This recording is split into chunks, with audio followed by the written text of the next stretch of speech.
Praise the Lord. It's such an honor that I get to do this, that God uses me to share His words and to hear and see that many of you are being blessed.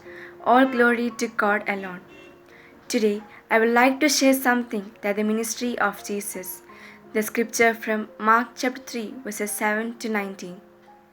How do we know that we are followers of Christ? What makes us a follower of Christ? I believe that today's scripture will help us to identify what it means to be a true follower of Christ. There are three things that the scripture tells us about being a follower of Christ. First, we follow Christ by making Him our satisfaction. In Mark chapter 3, verse 7 to 12, let's read. But Jesus withdrew with His disciples to the sea, and a great multitude from Galilee followed Him, and from Judea and Jerusalem and Idumea, and beyond the Jordan, and those from Tyre and Sidon, a great multitude, when they heard how many things He was doing, came to Him. So He told His disciples that a small boat should be kept ready for Him, because of the multitude, lest they should crush Him. For He healed many, so that as many as had afflictions pressed about Him to touch Him. And the unclean spirits, whenever they saw Him, fell down before Him, and cried out, saying, You are the Son of God. But He sternly warned them that they should not make Him known. These verses tells us how Jesus drew a crowd, and the crowd was so diverse that they came from all different parts of Israel. In verse 8 tells us that this huge crowd came to Him because they all heard what He was doing. They heard about the amazing miracles and healings that He did. Now they wanted to see it themselves. Not only did the crowd came to Him, but people with diseases kept pressing themselves against Jesus so that they could touch Him and get healed. It was so bad that Jesus asked His disciples to have a boat ready so that the crowd wouldn't crush Him. Not only does this indicate the humanity of Jesus, but also reveals how the people had a greater concern to receive physical healing than knowing and believing in Him. The huge crowd presented a danger for Him. He needed protection from the crowd. Therefore, He withdraws tactfully from the crowd. For He said in John chapter 2, verse 4 says, "Mine hour has not yet come." Later on, He would move into the face of opposition in Jerusalem, but now He withdraws and the crowd follows Him. Jesus suffered at the hands of His enemies rather than to make them suffer. Second, we follow Christ by responding to His invitation. In Mark chapter 3, verse 13 says, And He went up on the mountain and called to Him those He Himself wanted, and they came to Him. You see here how Christ Himself called people to Himself. Christ choosing His disciples, He chooses those who would follow Him. He chose the disciples who would be with Him and see the wonderful things He would do. Jesus gave them the priesthood authority to preach the gospel and heal the sick. Third, we follow Christ by participating in His mission. In verses 14 to 19 says, Christ appointed 12 disciples. Why only 12 out of hundreds or thousands that followed Him? The number 12 corresponds to the 12 tribes of Israel. They are the 12 apostles. Jesus chose the ordinary men from a variety of backgrounds and personalities. He gave the 12 apostles to preach and heal. This is significant in that any healing that the apostles do is only actually with the authority and by Jesus, not of their human accord. Friends, now let's see how can we follow Jesus. First, accept Jesus as our Savior.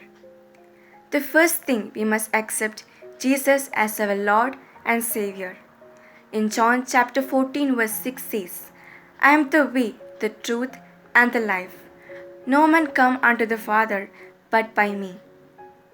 We cannot do anything to receive salvation on our own.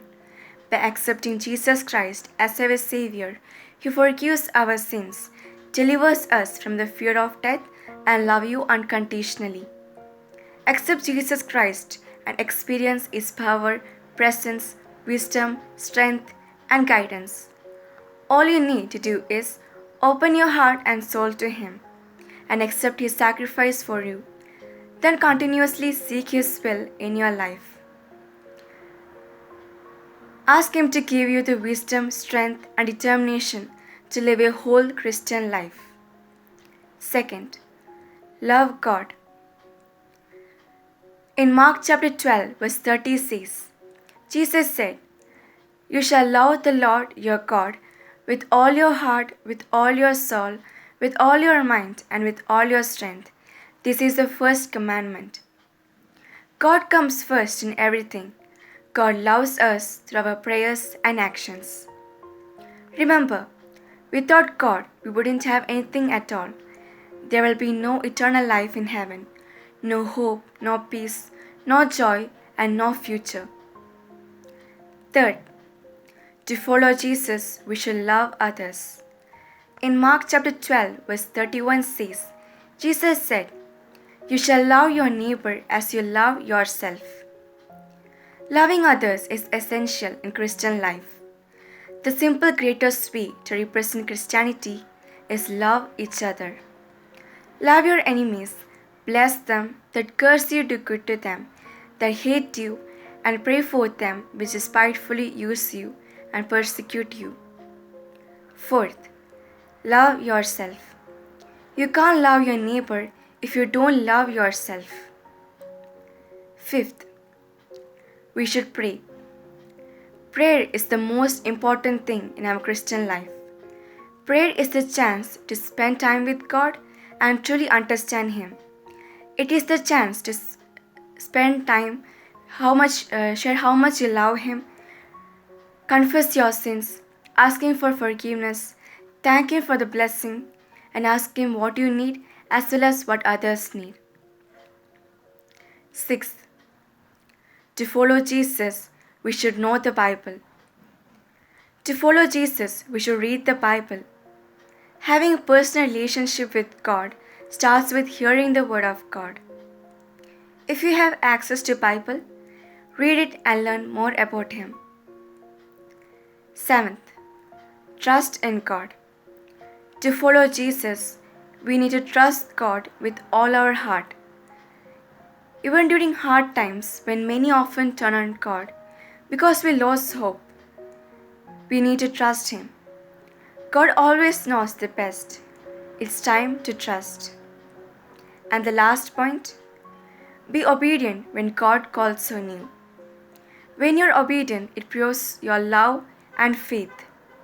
When we follow Jesus, we will find greater satisfaction, feel more content and at peace. Even when we are struggling, we will also be able to handle problems that comes with God's strength and courage. So, I conclude my message with few points. We live in the place where the name of Jesus is well known and where there is general acceptance of Jesus. We should strive to ensure that we are more than fans of Jesus. We should step out of the crowd and answer to the call of discipleship. We should give our lives to knowing Him, proclaiming Him, and His message of salvation to the world. Thank you, and may God bless you all.